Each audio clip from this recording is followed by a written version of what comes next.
Hello students, this is Professor Watts. Welcome to the next installment for International Finance, which is foreign exchange markets. And this is possibly the most important lecture and the most important chapter in this entire class because we're going to be spending a lot of time talking about foreign exchange markets. And so this is going to be the foundation for that. So you want to understand this material very thoroughly. So let's start off by addressing what is the Forex market. Why does it exist? Well, we're talking about converting purchasing power from one currency into another. And here are going to be the most common forms of acquiring foreign currency. You can get bank deposits, you can borrow in a foreign currency, you can have financing for foreign trade transactions, and you can engage in foreign currencies derivatives, options and futures contracts, which we'll talk about in depth in a forthcoming lecture. You can also do swaps, which is an offsetting transaction. Foreign exchange markets are the largest financial market in the world by far. Trillions of dollars in foreign currency changes hands on a daily basis. So what's the rationale for a foreign exchange market? Well, you can be in one of two positions. You can be buying goods from another country, and so you need foreign exchange. You need that country's currency. You're importing goods from Europe into the United States. You need to sell your dollars and buy euros in order to purchase those products. Also, if you're a tourist spending is technically counted as an import. So if you're going to England, for example, you will need British pounds to buy food and lodging and so on. So you're going to need to sell your dollars and purchase British pounds. Okay, then on the flip side, if you're selling goods to another country or in another country, you are going to be supplying foreign exchange when you take the earnings from your foreign sales and want to bring them back to your own country. So this is going to be true for exporters and also true for multinational companies who are doing what's called repatriating their foreign earnings, bringing foreign earnings back to their home country and to their home currency. Foreign exchange market participants are mostly international banks and their customers. So importers and exporters will have the foreign exchange dealings undertaken by their bank by and large. There are some non-bank dealers who specialize in foreign exchange. There are foreign exchange brokers. And then central banks, of course, acquire official reserves for a country, and then they can buy and sell those to try to influence the exchange rate of their currency, among other purposes. The foreign exchange market has two tiers. One is the interbank or wholesale market, and this is where most of the action takes place. There's something like 100 to 200 banks that make markets in foreign exchange. So these are going to be big banks that are dealing in billions of dollars a day, potentially, in foreign exchange transactions. Non-bank dealers, brokerage firms, a lot of them specialize in foreign exchange. Banks who are dealing in the interbank foreign exchange market all maintain accounts at foreign banks in the countries whose currencies they're trading, so they can have deposits and supply of every currency they might need. Those are called correspondent banks. Then there's the client, mostly going to be businesses who are importers or exporters who are going to either be demanding or supplying foreign exchange. Okay, now let's talk about how foreign exchange markets work just a little bit. There are spot markets and forward markets, and we'll discuss both of these in a little bit more detail momentarily. But we want to understand first off that they are called over-the-counter markets, OTC. Trading does not take place in a central marketplace where buyers and sellers congregate like it would for, say, stocks listed on the New York Stock Exchange. So if you're going to buy a stock that's listed on the NYSE, you contact your broker, who's a member of the NYSE, or at least has a correspondent relationship with a broker. And then your trade gets routed through that broker to the floor of the exchange or to the exchange's computer network, where your order to buy the shares of that stock is then matched with the person who's wanting to sell the shares of that stock. All happens through the centralized exchange. With OTC markets, you have a wide network of people, buyers and sellers. They get matched individually, not through the exchange. So this is a truly worldwide market. And it's also a continuously operating market.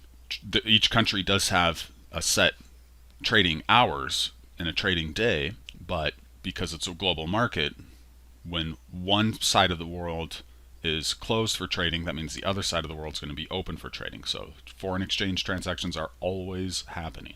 And here are the three major market segments of interest. We have Australasia, the biggest trading centers there, Tokyo, Japan. Europe, the biggest trading center there is by far is going to be London, but there are several other major continental financial centers where a tremendous amount of foreign exchange transactions take place. And then North America, and of course the biggest center there is going to be New York, but there are several regional hubs for foreign exchange dealings. This is a chart from the book that addresses the volume of total foreign exchange transactions that occurs in each country. Now, we're not talking about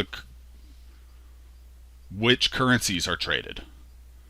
We're talking about where the trading takes place. And notice that the UK is still dominant here with a large plurality of total foreign exchange transactions. So as I mentioned, London is a major hub for foreign exchange transactions, and they do 43% of the business. Now, that doesn't mean that that's mostly involving British pounds. British pounds might only be 10 or 20% of that transaction, but they're dealing in dollars, they're dealing in euros, they're dealing in Swiss francs, they're dealing in Argentine pesos, what have you. Okay. Then the US is in second place with 17%, and then Singapore, Hong Kong, Japan. So there's still, despite the fact that you have an OTC kind of decentralized foreign exchange market across the entire globe, there's still places where the bulk of foreign exchange trading takes place. And if you think about this on the map, so we can look at the trading hours, and we're working right to left here, and these bars kind of highlight on the time scale the open hours of trading for foreign exchange. So starting in Sydney and then Tokyo, and you can see that there's this overlap there, a little bit of an overlap between the Asian markets, specifically Tokyo and London. So you're going to see a significant increase in foreign exchange volume during the time of day when both Tokyo and London are open. And then similarly, you're going to see a time when both London and New York are open. So this is going to be morning in New York, afternoon in London. So you're going to see more foreign exchange volume taking place during these hours.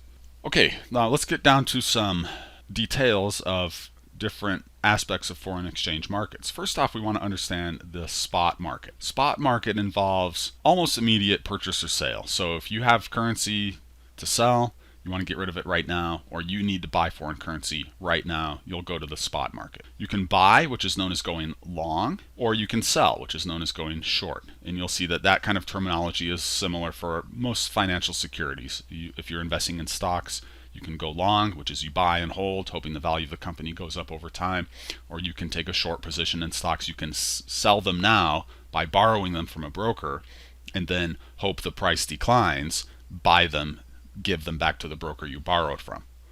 You can make a profit either way. You're basically betting on the security, or in this case the currency, to rise if you're going long, or fall if you're going short. Now, a lot of foreign exchange clients are just needing another currency, or they're wanting to get rid of a currency they have, so they're not necessarily speculating on the rise or fall of a particular currency. They just need it for business. So there is a mixture of kind of speculative buying and selling of foreign exchange and what we might call transactions buying of foreign exchange. With spot transactions, cash settlement is made within 2 days. That's between the dollar and non-American currency. If you're in North America, so you're buying Canadian dollars or Mexican pesos, usually we'll settle those the next day. So now we want to get down to kind of the mechanics of how to understand foreign currency pricing. We'll start with spot rate quotations. So the thing to know about spot quotations is that there's two ways to state prices of foreign currency. They can be direct or indirect. Direct quotations refer to the price of 1 unit of the foreign currency in terms of the domestic currency. And then of course indirect quotations are going to flip that around, the price of 1 unit of the domestic currency in terms of the foreign currency. When it comes to markets for the US dollar, which is by far the most highly traded currency in the world, in fact the bulk of foreign exchange transactions have US dollars on one side of the transaction. So dollars traded for euros, dollars traded for British pounds, dollars traded for Japanese yen or Chinese yuan, etc. With that in mind, we can think about a refinement of quotations as European terms or American terms. European terms mean the dollar is priced in terms of the foreign currency. So for example, the euro or the Swiss franc or the British pound. And this would be an indirect quote from the US perspective. In American terms, the foreign currency is priced in dollars, and that would be a direct quote from the US perspective. Cross exchange rates are exchange rates between a currency pair where neither currency is the US dollar. And we'll look at examples of all of these things here momentarily. Before we do that, let's look at the composition of foreign exchange markets by whether we're talking about spot or forward or swaps. So spot market turns over about $2 trillion a day, and that's going to be 30% of all foreign exchange trade. Forwards, there's just under $1 trillion traded a day. That's 16% of the entire global market.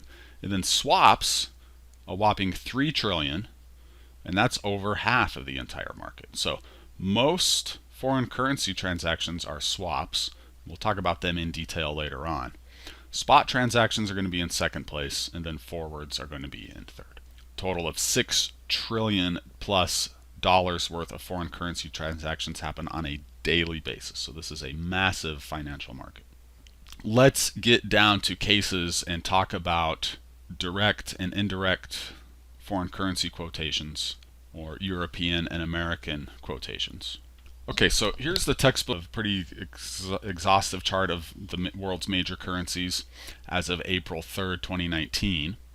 And we're looking at the price of each country's currency in US dollars and then per US dollars. So what is it called if we price the currency in US dollars?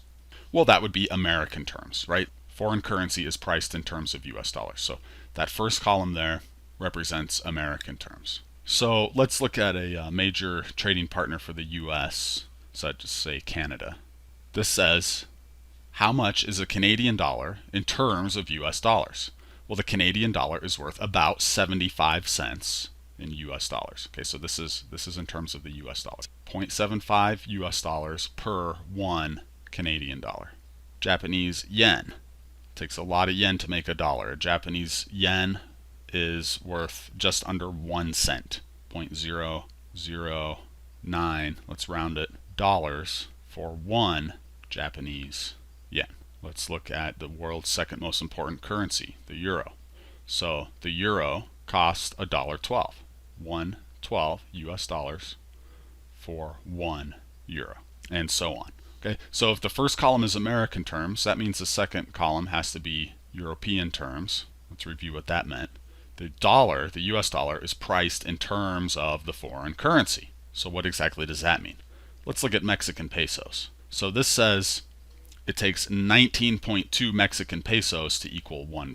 19.2 pesos per 1 US dollar. Let's look at the euro. It's going to be 0.89 euro per 1 US dollar, and so on. The British pound, okay, in European terms, 0.76 pounds per 1 US dollar. In American terms, it costs $1.31 to buy 1 pound. We could use the pound sign here. It's also denoted as Great Britain pound, like that. Now, we can notice something right now about the relationship between the American and European quote. We're talking about dollars per British pound right here. We're talking about British pounds per dollar right here. What's going to be true about that? Well, hopefully you notice that there are going to be reciprocals of one another. So if we took the dollars per pound, dollars per 1 pound exchange rate, and inverted that, so it's $1.31 per pound. So let's say 1 pound divided by $1.31. That would get us the pounds per dollar rate, 0.76 pounds per 1 US dollar. So foreign currency rates, when we're comparing one versus another, and then flipping between American and European quotes, are going to be reciprocals. And that's something we want to keep in mind, especially when we get into the slightly more complicated realm of what's called cross rates, which we'll discuss here momentarily. Okay, now this is a recent Bloomberg website quote. Bloomberg, of course, you'll recognize as a major financial news and information source.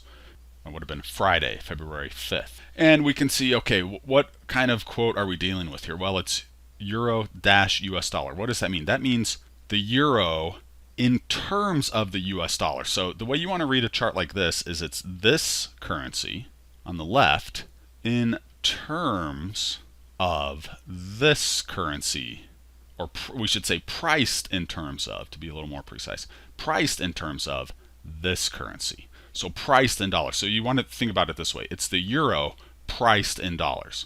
1 euro costs $1.20.46 per 1 euro. Okay, so the euro is priced in dollars, $1.20 per euro. Now, notice with the Japanese yen, they're going to flip that. Why? Well, because they don't want a really small number, because the Japanese yen is only worth like a penny. So they'd have a really small number here, and maybe it makes a little bit more sense to put the US dollar in terms of Japanese yen. So now we're saying it's 105 Japanese yen. I think the symbol for that is like a Y with 2 dashes per 1 US dollar. Okay? So this currency in terms of that one. And notice that they don't always use the same convention here. Some of these are American quotes in terms of the dollar. So the British pound and the Australian dollar. But some of them are European quotes, like the yen and the Canadian, Swiss franc, and so on. Hong Kong dollar. So the US Canadian dollar here, that's again European. It's saying 1.28 Canadian dollars buys you 1 US dollar. Okay, so let's talk about how it gets a little bit more complicated, and we'll look at something called the bid-ask spread. You've probably seen something similar to this if you ever have dealt with trading stocks. There's a bid and an ask. Brokers buy and sell for a living. The way they make money is not by holding a share of stock or a bond or units of foreign currency and waiting for it to appreciate. The way they make money is by facilitating transactions for people who are either buying or selling, whether they're investors, speculators, businesses, what have you. So the way the dealers make money, of course, is by charging a little bit of commission, or in terms of foreign exchange, they buy it for a little bit less than the market value, and then they make money on that difference, or they sell it for a little bit more than market value, and they make money on that difference. So that's known as the bid-ask spread. The bid price is going to be a little bit less than the ask price or the sell price. And then you average those out and you get the mid rates, which is probably like something like what the market value is. Okay, a few more facts about the spot market. The interbank market, standard trades are $10 million, so you're talking about pretty serious money. This isn't where tourists go to get their, a few $100s worth of foreign currency for their trip. Spot quotations are good for a few seconds before being withdrawn. The reason for this is the currency might have actually changed value during that time period, so any particular dealer in foreign exchange is going to have to constantly update his bid-ask spread based on what the market is doing at the given moment. And as we've said, because there's $6 trillion of foreign currency transacting every day, these are very active markets. Prices are constantly on the move, and even very small price movements could have huge ramifications when you're talking about trading $10 million chunks at a time. Okay, here's how bid-ask quotes work. We go all the way out to the 4 decimal places. So the Great British pound US dollar rate, this isn't the current one, but this is from the textbook, so I'll run with it, of $1.3153 per British pound. Right, that would be an American quote, which would be a direct quote for us in the US. The foreign currency is priced in dollars. Okay, so it's this currency priced in that currency. Remember how that works. That's the most important thing here. Okay, so this breaks down with the dealers. They take the first 2 decimal places and they call that's the big figure. Now that's probably not going to change too much over a trading day. What will change over a trading day is the final 2 digits, which is called the small figure.